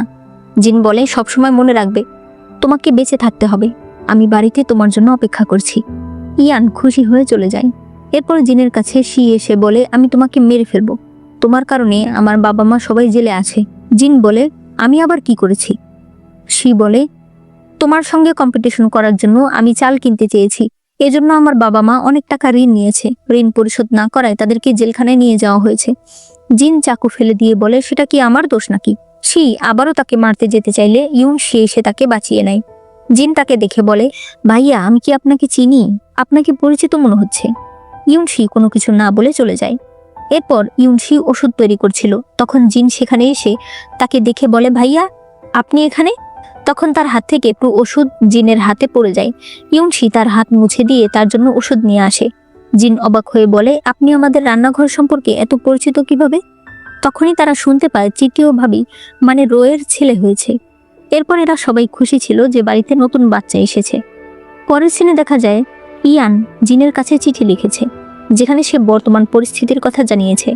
সে এলাকার কিছু খাবার তার জন্য পাঠিয়েছে আর তার জন্য একটা ব্রেসলেট পাঠিয়েছে। ইয়ান লিখেছে এই জায়গা অনেক সুন্দর, যদি কখনো সময় হয় তাহলে তোমাকে এই জায়গা দেখাতে আনবো। জিন সেই ব্রেসলেটটা পরে।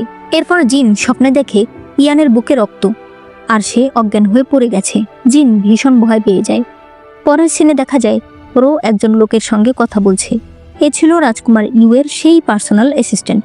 রো বলে শাও পরিবারের অবস্থা এমনিতেই খারাপ, আবার তুমি আমার কাছে কেন এসেছো? অ্যাসিস্ট্যান্ট বলে তুমি কি ভুলে গেছো আমরা তোমাকে এই বাড়িতে কেন পাঠিয়েছিলাম? তোমাকে পাঠিয়েছি আমরা এই বাড়ির প্রাইভেট সিল জোগাড় করার জন্য। এখন ইয়ান বাড়িতে নেই, তোমার কাজ হচ্ছে জিনকে মেরে ফেলা। সে তার হাতে একটা ওষুধ দেয়। এরপর জিন ইয়ানের জন্য অ্যানসেন্ট্রাল হলে প্রার্থনা করছিল, তখন রো তার জন্য একটা স্যুপ নিয়ে আসে। জিন সেটা দেখে বলে তুমি কি এতে কিছু মিশিয়েছো? ইয়ান যাওয়ার আগে আমাকে সবকিছু বলেছে। তখন দেখানো হয় মিন ইয়ানকে বলছিল তোমার তৃতীয় ভাবের শরীরে যে বিষ পাওয়া গেছে সেটা সাধারণত কোনো সেক্টের লোকেরা তাদের এজেন্টদের কন্ট্রোলে রাখার জন্য ব্যবহার করে। তোমার ভাবি এতটাও সহজ নয়। বর্তমানে রো বলে ভাবি আপনার মনে হচ্ছে আমি এটাতে কিছু মিশিয়েছি? সে তখন সেই স্যুপ খেয়ে দেখায়। এরপর বলে হ্যাঁ, আমাকে এই বাড়িতে একটা গুপ্তচর হিসেবে পাঠানো হয়েছে। তখন দেখানো হয় ইয়ান তাকে বলছিল সত্যি করে বলুন আপনি কে? আমার ভাই যুদ্ধে যাওয়ার আগে আমাকে বারবার বলেছে যা কিছুই হয়ে যাক আমি যেন আপনাকে দেখে রাখি। রো বলে তার মানে সে আগে থেকেই জানতো যে আমি একটা গুপ্তচর? ইয়ান বলে হ্যাঁ সে জানতো, তারপরও সে আপনাকে ভালোবাসতো। আমরা কি আপনাকে কম ভালোবেসেছি? আপনি কেন আমাদের পরিবার শেষ করতে চান? সত্যি করে বলুন এর পেছনে কে আছে? রো বলে আমি বলতে পারবো না। তোমরা আমাকে অনেক ভালোবাসা দিয়েছো, কিন্তু আমার মাস্টার আমার জীবন দিয়েছে। সে আমাকে মৃত্যুর মুখ থেকে ফিরিয়ে এনেছে, খাবার দিয়েছে, থাকার জায়গা দিয়েছে। আমি তাকে ধোঁকা দিতে পারবো না। বর্তমানে সে জিনকে বলে আপনি আর ইয়ান আমাকে আর আমার সন্তানকে বাঁচিয়েছেন, আমি কেন আপনাদেরকে মারতে যাব? আমাকে আপনাকে অজ্ঞান করে ফেলতে বলা হয়েছে। এখন তারা ইয়ানকে মারতে যাবে। ভাবি আমি আপনার জন্য গাড়ি রেডি করে ফেলেছি, আপনি এখনই ইয়ানের কাছে যান। জিন যখন বাইরে আসে তখন কেউ তাকে মারতে চাইলে রো তার সামনে এসে দাঁড়ায়। সেই লোক আবারও তাকে মারতে চাইলে শি ওই লোককে মেরে ফেলে। এখানে সিন কাট হয়ে যায়। আমরা ইয়ানকে দেখি যে কিনা বাইরে খাবার খাচ্ছিল। তখনই পেছনে জিনের গাড়ি থামে। সে পেছন থেকে ইয়ানকে ডাকে আর এরপর দৌড়ে এসে তাকে জড়িয়ে ধরে। এরপর জিন রো এর ছাই নদীতে ফেলছিল। তখন সে মনে করছিল রো বলছিল আমি জানি তুমি কি জানতে চাও, তবে ওই লোকের সঙ্গে তোমরা পারবে না। এরপর সে কান্না করে বলতে থাকে ইয়ানের ভাই যখন যুদ্ধে গেল তখন আমি কেন তাকে বললাম না আমি তাকে ভালোবাসি? তখন বলিনি, আর কোনোদিন বলার সুযোগ হয়নি। জিন তুমিও মনের মধ্যে কিছু লুকিয়ে রেখো না, মনের কথা সবাইকে জানিয়ে দিও। বর্তমানে জিন বলতে থাকে আমি রোয়ের মতো মনে কষ্ট নিয়ে জীবন পার করতে চাই না। সত্যি কথা বলতে ইয়ান, আমিও তোমাকে পছন্দ করি। ইয়ান ভীষণ খুশি হয়, তবে সে তার হাত ছেড়ে দেয় আর বলে একটা জিনিস আমি তোমাকে বলিনি, সেটা হলো ভাইয়া বেঁচে আছে। এরপর জিন শির সঙ্গে দেখা করতে যায়। সে তাকে দেখে বলে তুমি সত্যিই ফিরে এসেছো, তাহলে তুমি বাড়িতে কেন গেলে না? শি বলে মানুষের সামনে আমি বেঁচে নেই, আর তাছাড়া আমি বাড়িতে গেলে তোমার আর ইয়ানের সম্পর্ক নষ্ট হয়ে যাবে। জিন তখন কান্না করে বলে আমাকে ক্ষমা করে দাও, আমি নিজেকে সামলাতে পারিনি, আমি ইয়ানকে ভালোবেসে ফেলেছি। সে তার ব্রেসলেটটা ফিরিয়ে দেয় আর নিচে বসে তার কাছে ক্ষমা চাইতে থাকে। শি বলে আমি তোমাকে দোষ দিচ্ছি না। এদিকে মিন বলে তুমি ওকে তোমার ভাইয়ের কাছে নিয়ে এসেছো। এতদিনে ও নিজের মনের কথা বুঝতে পেরেছে, তোমাকে নিজের ভালোবাসার কথা বলেছে। এখন তুমি ওকে তোমার ভাইয়ের কাছে নিয়ে এসেছো। এখন যদি ও দায়িত্বের কারণে তোমার ভাইকেই বেছে নেয়। অন্যদিকে শি বলে আমি অনেক খুশি হয়েছি যে তুমি ইয়ানকে ভালোবেসেছো। ইয়ান তোমার স্বামী হবে, এটা ওর ভাগ্য। এরপরেই সে অসুস্থ হয়ে যায়। জিন চিৎকার শুরু করলে এরা দুজন সেখানে যায়। এরপর দেখা যায় ইউনশির হাত অন্যরকম দেখাচ্ছে। মিন বলে, আমি যখন তাকে পাহাড়ের নিচে পেয়েছিলাম ওই সময় অলরেডি তার শরীরে বিষ ঢুকে গিয়েছিল। এই বিষের অ্যান্টিডোট আমি এখনো খুঁজে বেড়াচ্ছি, কোথাও পাইনি। ইয়ান বলে, এই জন্যই তো ভাইয়া বাড়িতে ফিরে যায়নি। মিন বলে, আমি সর্বোচ্চ চেষ্টা করব তাকে সুস্থ করার। এরপর মিন নিজের হাত কেটে বাড়িতে রক্ত বের করছিল, কারণ এটা দিয়ে সে ওষুধ বানাবে। তখন ইউনশি সেটা দেখে ফেলে। সে বলে, তুমি নিজেকে এত কষ্ট কেন দিচ্ছ? মিন বলে, আমি ছোটবেলা থেকেই অনেক জড়িবুটি খেয়েছি, আমার রক্ত তোমাকে কিছুদিনের জন্য হলেও ভালো রাখবে। ইউনশি বলে, তুমি আমার জন্য কেন কষ্ট করছো? মিন বলে, অবশ্যই আমি একটা আশাই করছি। তুমি কি এখনো বুঝতে পারছো না? আমি তোমাকে পছন্দ করি। এরপর সে তাকে কিস করে দেয়। জিন এসে তাদেরকে দেখে তাড়াতাড়ি চলে যায়। এরপর সে ইয়ানের কাছে আসে। ইয়ান তাকে দেখে চুপ করে থাকলে জিন বলে, তুমি চিন্তা করো না, আমি ভাইয়াকে আমাদের ব্যাপারে বলে দিয়েছি। ইয়ান ভীষণ খুশি হয় যে জিন তাকেই চুজ করেছে। এরপর তারা দুজন শাও পরিবারের নাম ক্লিয়ার করার জন্য ইনভেস্টিগেট করতে আসে। এখানে একটা ছেলের সঙ্গে তাদের দেখা হয়। ছেলেটা বলে তার পেট ভীষণ ব্যথা করছে। এরপর এরা তাকে রেস্টুরেন্টে এনে খাবার কিনে দেয়। ছেলেটা বলে সে এখানকার গভর্নরের ছেলে, তার নাম লুও। জিনের মন তখন অনেক খারাপ হয়ে যায়, কারণ তার ভাইয়ের নামও লুও ছিল। তখন দেখা যায় আড়াল থেকে এদেরকে একজন দেখে। সে গভর্নরকে গিয়ে বলে, আমি নিজের চোখে দেখেছি ইয়ান আপনার ছেলেকে বন্দি করেছে।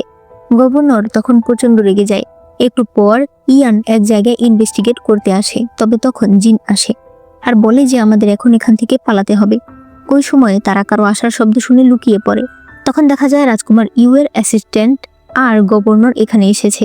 এখানে অ্যাসিস্ট্যান্টের সঙ্গে গভর্নরের একটু কথা কাটাকাটি হলে ওই অ্যাসিস্ট্যান্ট তাকে মেরে ফেলে। তারা চলে গেলে ইয়ান সেখানে গিয়ে গভর্নরকে একটা ওষুধ খাওয়ায়। এরপর বাড়িতে আনা হলে মিন বলে সে সর্বোচ্চ আধা ঘন্টা বাঁচবে, তাই যা জিজ্ঞেস করার জিজ্ঞেস করে ফেলো। গভর্নর বলে, আমি তোমাদেরকে কিছুই বলবো না, তোমরা আমার ছেলেকে কিডন্যাপ করতে চেয়েছো। তখনই ইউনশি আসে। সে বলে, গভর্নরের বাড়ির সবাইকে মেরে ফেলা হয়েছে, আমি শুধু এই ছেলেটাকে বাঁচাতে পেরেছি। লুও তার বাবাকে দেখে কান্না শুরু করে। সে বলে, তারা বলেছে ওই সেনাদেরকে নাকি ইয়ান পাঠিয়েছে। ইয়ান বলে, এখন আপনি সত্যি বলবেন তো? দেখছেন আমি কখন থেকে আপনার সাথে আছি, অথচ আমি নাকি লোক পাঠিয়েছি। এরপর গভর্নর বলতে শুরু করে। সে বলে, আমি অনেক আগে থেকেই রাজকুমার ইউ এর হয়ে চোরাকারবারির কাজ করছি, তবে এটা আপনার বাবা দেখে ফেলে। সে বাধা দিতে চাইলে রাজকুমার ইউ আপনার বাবা আর ভাইদের খাবারের সঙ্গে মিলিয়ে এমন ওষুধ খাওয়ায় যাতে তারা যুদ্ধে হেরে যায়। ইয়ান ভীষণ অবাক হয়ে যায় যে তারা শুধু চেয়েছে তার বাবা আর ভাই যেন যুদ্ধে হেরে যায়, তারা তো তাদের মারতে চায়নি, তাহলে মেরেছে কে? গভর্নর বলে, এর সকল প্রমাণ আমার অফিসে আছে, আপনারা সেখানে গেলেই পাবেন। আর এরপরই সে মারা যায়। পরের সিনে দেখা যায় জিনের মন খারাপ ছিল, কারণ সে তার ভাইকে মিস করছিল। তখন ইয়ান কল্পনা করে সে অনেক আগেই খবর পেয়েছিল যে জিনের ভাইকে গভর্নরের ছেলে হিসেবে পাঠানো হয়েছে, তবে যেহেতু জিনের ভাই ভালো ছিল তাই সে আর এই কথা জিনকে বলেনি। এরপর ইয়ান বলে, আজ রাতে আমরা একসঙ্গে ঘুরতে যাব। পরে দেখা যায় তারা 4 জন বাইরে এসেছে, তবে মিন জিনের সঙ্গে বেশি ঘেঁষে থাকে বলে ইয়ানের ভীষণ রাগ হচ্ছিল। এরপর এরা দুজন আলাদা বসে। ইয়ান বলে, সবকিছু ঠিক হয়ে গেলে আমি বাড়ির সবাইকে জানিয়ে দিতে চাই আমি তোমাকে পছন্দ করি এবং সবার সম্মতিতে আমি তোমাকে বিয়ে করতে চাই। জিন অনেক খুশি হয়ে বসেছিল। তখন ইয়ান তাকে কিস করে দেয়। পরদিন সকালে ইয়ান দেখতে পায় মিন আর তার ভাই গাড়ি থেকে নামছে না। ভেতরে মিন জোরে জোরে বলছিল, আমাকে একটু তোমার জামাটা খুলতে দাও। এটা শুনে ইয়ান দৌড়ে ভেতরে গিয়ে মিনকে নামিয়ে দেয়। এরপর বলে, ভাইয়া ও কি কোনোভাবে তোমার সুবিধা নেওয়ার চেষ্টা করছে? ইউনশি বলে, তুমি এসব কি বলছো? আমি উল্টো আরো ওর সুবিধা নিচ্ছি। এই কথা শুনে ইয়ানের মাথায় আকাশ ভেঙে পড়ে। সে বলে, ভাইয়া তুমি আমাদের বাড়ির বড় ছেলে, তুমি এরকম কাজ কি করে করতে পারো? ইউনশি বলে, তুমি কি পাগল নাকি? মিন একটা মেয়ে। বাইরে এরা হাসাহাসি করছিল। ইয়ান বাইরে এসে বলে, তুমি মেয়ে? কেউ বলবে তুমি মেয়ে? মিন বলে, আমার উচিত তোমার চোখের চিকিৎসা করানো, কারণ তুমি ছাড়া সবাই জানে যে আমি মেয়ে। ইয়ান তখন বুঝতে পারে, একমাত্র সেই বুঝতে পারেনি। এরপরে এরা লুওকে শ্যানের কাছে নিয়ে আসে। ইয়ান বলে, এত বড় কেস আমি মহারাজের সামনে তুলে ধরতে চাই। শ্যান লুওকে বলে, তুমি কি মরতে ভয় পাও? যদি ভয় না পাও তাহলে আমি যেটা বলবো সেটা করতে হবে। শ্যান জিনকে বলে, আপনার আর আমার মধ্যে এত দূরত্ব কবে থেকে হলো? আপনি রাজধানী থেকে গিয়েছিলেন অথচ আমাকে জানালেনই না। ইয়ান এদের দুজনকে বাইরে যেতে বলে। শ্যান বলে, মনে হচ্ছে তুমি আর লুকাতে চাইছো না, তবে তুমি ভেবে দেখেছো সে তোমার ভাবি। যদি তোমরা একসাথে থাকো আজীবন তোমাদেরকে কথা শুনতে হবে। ইয়ান বলে, আমার কিছু যায় আসে না, মানুষের ভয়ে আমি সারা জীবনের মতো নিজের খুশি বিসর্জন দিতে চাই না, তবে আমার জন্য জিনকে কথা শুনতে হবে, এটা সত্যিই আমার খারাপ লাগছে। তখন সেন বলে, এক কাজ করতে পারো, তুমি জিনকে আমার কাছে বিয়ে দিয়ে দাও, তাহলে আর তোমাকে কথা শুনতে হবে না। ইয়ান তাকে চুপ থাকতে বলে। এরপর দেখা যায় লুও মিনিস্টার অফ জাস্টিসের গাড়ির সামনে গিয়ে কান্নাকাটি করে বলতে থাকে, আমার বাবাকে অন্যায়ভাবে মেরে ফেলা হয়েছে। পরে তাকে জিজ্ঞাসাবাদের জন্য নিয়ে আসা হয়। এখানে সে সবকিছু বলতে থাকে যে তার বাবার কোনো অন্যায় নেই, রাজকুমার ইউ তার বাবাকে ব্যবহার করেছে। একটু পর রাজকুমার ইউ আসে আর বলে এই সবকিছু মিথ্যে। তখন লুও তার বাবার কিছু প্রমাণ দেখায়। সাক্ষী হিসেবে ইয়ান আর জিন সেখানে আসে। ইয়ানও সাথে করে কিছু প্রমাণ এনেছে। তখন সেখানে মহারাজ আসে। মহারাজ সবকিছু দেখে রাজকুমার ইউকে নিয়ে যেতে বলে। ইয়াং বলে, মহারাজ, উনি এত বড় একটা অন্যায় করেছে, ওনাকে পাবলিকের সামনে শাস্তি দেওয়া উচিত। মহারাজ বলে, তুমি আমার বিচারের উপর কথা বলছো? ইয়ান বলে, আমার পরিবার এত ভালো হওয়া সত্ত্বেও এত বড় অপবাদ মাথায় নিয়েছে শুধুমাত্র ওনার কারণে। আপনি যদি পাবলিকের সামনে এটা ক্লিয়ার না করেন তাহলে আমার পরিবারের নাম ক্লিয়ার হবে কি করে? তবে মহারাজ তারপরও তার ভাইকে নিয়ে যেতে বলে। লুও বলে, আমার কাছে একটা প্রমাণ আছে, রাজকুমার ইউ আমাদের শত্রু দেশের সঙ্গে মিলে আছে। এটা শুনে তারা সবাই অবাক হয়ে যায়, কিন্তু মহারাজ তারপরও তার ভাইকে নিয়ে যেতে বলে। রাজকুমার ইউ তখন হাসছিল। তখন ইয়ান তার গলা চেপে ধরে আর বলে, বিচার যেহেতু পাবো না, তাহলে তোকে এখানে শেষ করে আমার বাবা আর ভাইয়ের আত্মাদের শান্তি দেব। মহারাজ এরপর ইউকে জেলখানায় বন্দি করতে বলে। এরপরে ইয়ান লুওকে বলে, তোমার বাবা এমন কোনো প্রমাণের কথা বলেনি, তাহলে তুমি এই প্রমাণ কোথায় পেলে? তখন দেখানো হয় সেন লুওকে এটা দিতে বলেছিল, এবং এটা কিন্তু কোনো সত্যিকারের প্রমাণ ছিল না, এটা একটা মিথ্যা চিঠি ছিল। তবে লুও বলে না যে এই চিঠি তাকে সেন দিয়েছে। জিন বলে, তুমি সত্যিটা বলে দাও। লু বলে, শুনেছি তুমি নাকি আমার বোন, তাহলে তুমি কেন আমাকে সাপোর্ট করছো না? আমি শুধুমাত্র আমার বাবার প্রতিশোধ নেওয়ার জন্য এগুলো করছি। ইয়ান রাগ করে রাজকুমার ইউ এর ছেলে আসে এবং তাকে মেরে বলতে থাকে, কেন আপনি আমার বাবা আর ভাইদের মেরেছেন? সে বলে, আমি তাদের মারতে চাইনি, আমি শুধু চেয়েছিলাম যাতে তারা যুদ্ধে হেরে যায়। আমি তাদেরকে ভয় দেখাই যাতে তারা কখনো আমার চোরা কারবারির ব্যাপারটা মহারাজকে না জানাতে পারে। তখন জিন এসে বলে, আমাদের এখান থেকে যাওয়া উচিত। তারা দুজন তখন চলে যাচ্ছিল। ওই সময় তারা কারো আসার শব্দ শুনে লুকিয়ে পড়ে। এরপর ইয়ান আবার রাজকুমার ইউকে দেখতে যায় যে সে কি বলছে। একটু পর জিন দেখতে পায় ওই কালো পোশাক পরা লোক আসলে মহারাজ, যে কিনা এইমাত্র রাজকুমার ইউ এর সঙ্গে দেখা করে এসেছে। সে এরপর ইয়ানের কাছে এসে দেখে ইউ মরে পড়ে আছে। ইয়ান বলে, তুমি চলে যাও। জিন বলে, তুমি যদি আমাকে সবকিছু না বলো আমি যাব না। ইয়ান তখন বলে, আমাদের পরিবারকে ফাঁসিয়েছে মহারাজ নিজে।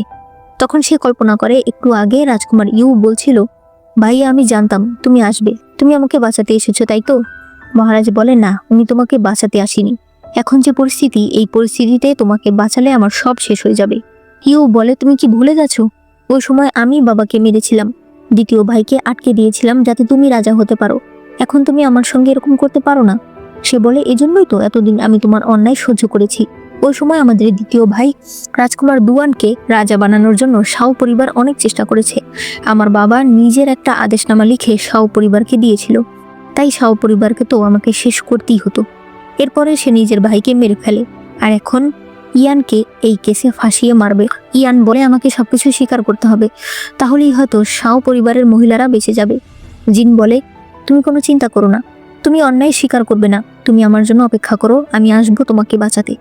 এরপর সে বাড়িতে আসে। এখানে সেন ছিল। জিন আজ রাতের মধ্যে বাড়ির সবাইকে অন্য কোনো শহরে চলে যেতে বলে। তার শাশুড়ি প্যাকিং করতে চলে যায়। জিন সেনকে তাকে সাহায্য করতে বলে। সেন বলে, তুমি আমাকে কেন টানছো? জিন বলে, আপনি নিজে থেকেই তো নাক গলিয়েছেন তাই না? আপনি তো ওই চিঠিটা লুকে দিয়েছেন, আপনি কি ভেবেছেন আমি জানতে পারবো না? সেন বলে, কিন্তু এখন যে পরিস্থিতি, এতে আমরা কি করতে পারবো? জিন বলে, আমি অনেক বড় একটা সত্যি জানতে পেরেছি। রাজকুমার ইউ আগের মহারাজকে মেরেছিল এবং আগের মহারাজ নিজের একটা সিক্রেট আদেশনামা লিখেছিল।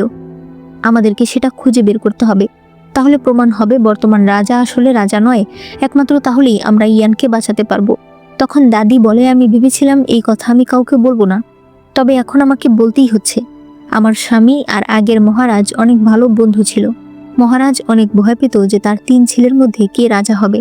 বড় 2 ছেলের মধ্যে এগুলো নিয়ে প্রায় দ্বন্দ্ব বেঁধে থাকতো। যদিও রাজকুমার দুয়ান যুবরাজ ছিল, তারপরেও মহারাজ ভয় পেত যে বড় রাজকুমার সিংহাসন কেড়ে নেবে। তাই আগের মহারাজ যুবরাজ মানে রাজকুমার দুয়ানকে রাজা করে একটা আদেশনামা লিখে ইয়ানের দাদাকে দিয়েছিল। তবে এরপর হঠাৎ মহারাজ মারা যায়। যুবরাজ আর বর্তমান রাজার মধ্যে ফাইট হয়, আর সেখানে বর্তমান রাজা জিতে যায়। এরপর রাজকুমার দুয়ানও কিছুদিন পর মারা যায়। তাই জেনারেল ওই সিক্রেট আদেশনামাটা লুকিয়ে রেখেছিল। ওই আদেশনামা এই বাড়ির একটা পিলারের মধ্যে আছে, সেখানে তালা দেওয়া আছে, আর সেই তালার চাবিটাকেই বলা হয় শাও পরিবারের প্রাইভেট সিল। তারা বলতে থাকে সেই সিল কোথায়? তখন দাদি জিনকে বলে তোমার হেয়ার পিনটা খোলো।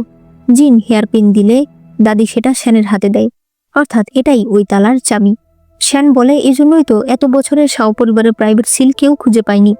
এরপর রাজ দরবারে মহারাজ চিৎকার চেঁচামেচি করছিল যে ইয়ানকে চরমভাবে মৃত্যুদণ্ড দেওয়া হবে। তবে তখনই অনেক সৈন্যবাহিনী নিয়ে শ্যান আর জিন সেখানে আসে। শ্যান রাজকুমার ইউয়ের ওই পার্সোনাল অ্যাসিস্ট্যান্টকে ডাকে, যে কিনা তার মাস্টারে রেখে যাওয়া মহারাজের বিরুদ্ধে প্রমাণগুলো দেখায়। এরপর শ্যান তার দাদার লিখে যাওয়া আদেশনামা দেখায়। এতে তো মন্ত্রীরা সবাই অবাক হয়ে যায়। তারা এই রাজাকে বিদ্রোহী ঘোষণা করে। আর যেহেতু রাজকুমার দুয়ান বেঁচে নেই, তাই রাজকুমার দুয়ানের ছেলে শ্যানকে মহারাজ ঘোষণা করা হয়। আর শ্যান এখনই এই মহারাজকে বন্দি করতে বলে। মহারাজ চলে যাওয়ার সময় জিনকে বলে তুমি এত কিছু করেছো শুধুমাত্র ইয়ানকে বাঁচাতে, তবে দুর্ভাগ্য সে বেঁচে নেই। এরপর জিন দৌড়ে জেলখানায় আসে। তখন সে একটা বডি দেখে কান্নাকাটি শুরু করে। তবে ওই সময় ইয়ান সামনে থেকে তাকে ডাক দেয়। মিন বলে আমি থাকতে তোমার চিন্তা কিসের?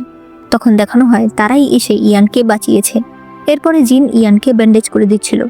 ইয়ান বলে এবার আমি সবাইকে বলে দেব আমি তোমাকে বিয়ে করতে চাই। ইয়ান জিনকে কিস করে। তখন তার মা এসে তাকে দেখে ফেলে। এরপর তার মা এদের দুজনকে অ্যানসেটাল হলে বসিয়ে অনেক বকাঝকা করতে থাকে। সে জিনকে বলে নিজের দেওরের সঙ্গে তুমি এই কাজটা কি করে করতে পারলে? ইয়ান বলে এগুলো আমার দোষ, আমি ওর পেছনে ঘুরে ঘুরে ওকে রাজি করিয়েছি। তার মা বলে তোমার মতো ছেলে পালক আনাই আমার ভুল হয়েছে। ইয়ান তখন অনেক কষ্ট পায়। জিন বলে মা আপনি এসব বলবেন না, আমি বাড়ি ছেড়ে চলে যাচ্ছি। তখন ইয়ানের দাদি আসে আর বলে কে বলেছে তোমাকে বাড়ি ছেড়ে চলে যেতে? তুমি এই বাড়ির যোগ্য বউ। জিনের ননদ বলে আমি ভাবিকে কোথাও যেতে দেব না। তার মা তখন বলতে থাকে তার মানে তোমরা সবাই ভালো, আমি খারাপ, তাই তো? সে রাগ করে বাইরে চলে যায়। তখন সে সামনে ইউনশিকে দেখতে পায় আর ভীষণ অবাক হয়ে যায়। এখানে আমরা জানতে পারি ইউনশির বিষের অ্যান্টিডোট মহারাজের ঘরে পাওয়া গেছে, তাই ইউনশি এখন সুস্থ। ইউনশির মা তার নিজের ছেলেকে জড়িয়ে ধরে। সে জিনের কথা বলতে চাইলে ইউনশি বলে সে অনেক আগে থেকেই জানে, আর এখন সে অন্য একটা মেয়েকে ভালোবেসে ফেলেছে। পরে সে মিনকে ডাকে। তার মা আর দাদি এতে খুশি হয়। এরপর মিন আর ইউনশি দূরে এক শহরে বাস করার জন্য চলে যায়। ইয়ান জিনকে বলে তুমি বলো তুমি কি চাও? আজ আমি অনেক খুশি, তুমি যা চাইবে আমি তোমাকে তাই দেব। তখন সে বলে আমি তোমাকে বিয়ে করতে চাই। এরপর দেখা যায় এদের দুজনের বিয়ে হচ্ছে। বিয়ে কমপ্লিট হওয়ার সাথে সাথেই খবর আসে ইয়ানকে এখনই যুদ্ধে যেতে হবে। জিন বলে আমিও যাব তোমার সাথে। এরপর 6 মাস পরে সিন দেখানো হয়। ইয়ান বলে আচ্ছা তুমি যদি বিয়ে থেকে পালিয়ে না যেতে, আমার ভাইয়া যদি যুদ্ধে না যেত, যদি শাও পরিবারের কোনো বিপদ না হতো, তাহলে কি আমাদের মিল হতো? জিন বলে অবশ্যই হতো, যেটা ভাগ্যে আছে সেটা একসময় না একসময় পূর্ণ হতোই। সত্যি কথা বলতে ওই দিন পাহাড়ের চূড়ায় তোমার আর আমার প্রথম দেখা নয়, আমি তোমাকে আরো অনেক আগে দেখেছি। আমার মনে সবসময় এই কষ্টটা থেকে যাবে যে ওই দিন আমি কেন তোমাকে আমার ভালোবাসার কথা বলিনি। তখন সে আবারও তাদের প্রথম দেখা কল্পনা করে আর মনে করে সে জিনের কাছে গিয়ে বলছে আমি তোমাকে পছন্দ করি। আর এখানেই এই ড্রামাটি শেষ হয়ে যায়। তো এই ছিল আমাদের আজকের ড্রামার কাহিনী। ড্রামাটা আমার কাছে মোটামুটি লেগেছে, খুব বেশি ভালোও না খুব খারাপও না। তোমাদের কাছে কেমন লেগেছে সেটা অবশ্যই আমাকে কমেন্টে জানিয়ে দিও। অবশ্যই ভিডিওতে লাইক করো, আর চ্যানেলে নতুন হলে চ্যানেলটাকে সাবস্ক্রাইব করে দিও।